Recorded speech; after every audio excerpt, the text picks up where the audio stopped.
In a study of more than 3,100 top employees in 10 countries, few could provide evidence that their teams were making money for the company or creating new products and services. The study was conducted by Susan Lucia Annunzio, CEO of the Hudson Highlands Center for High Performance. She's also the author of Contagious Success. I spoke with her about how companies can encourage high performance. In our study, we studied the highest paid and best educated people in the world. And of that group, only 10% were in high-performing work groups. So we're hiring these people for their brain power, and yet we're telling them what to do and not having human dialogue to figure out, is the goal achievable? Can we make the result we need? What types of industries were you looking at there? Was it a broad spectrum? Yes, we studied across industry and across geography, and regardless of industry or geography, there were three main drivers of high performance.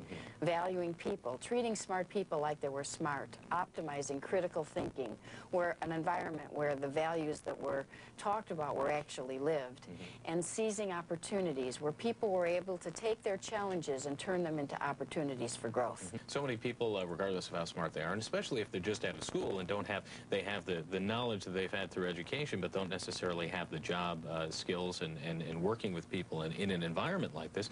How do you marry the two?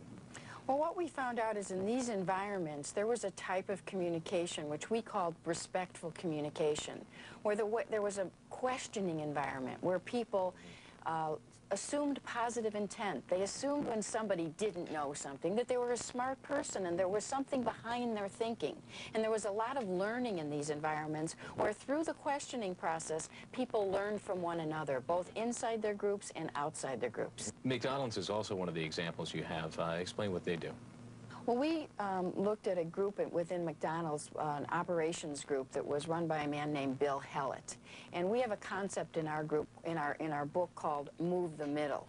What we're saying is first identify your high-performing groups, then find the ones that are closest and get them to collaborate together and move what we're calling the almost theirs to high performance. Well, McDonald's does that. This group with Bill Hallett and his team is a worldwide group. It's like a SWAT team that goes around to different regions in the world, and they not only share best practices, I mean, the way you cook a French fry is the way you cook a French fry, but the franchisees in the other regions around the world have other kinds of problems. And through this collaborative model of learning what their problems are, what practices have been shared around the world, and working together and coming up with solutions, they've been able to increase the performance of different regions of McDonald's around the world. What are some of the biggest mistakes that people make in these group environments? Well, we found that although we were able to identify a global standard for high performance, it didn't necessarily last. And the biggest killer of high performance around the world was short-term focus. That when groups would become high performing, several people would say things to me like, oh yes, our group was high performing, and then our budget got cut, our resources got cut, and our goals were raised. And as soon as that happened, the high performance went away. Susan Lucia Annunzio, CEO of the Hudson Highlands Center for High Performance and author of Contagious Success.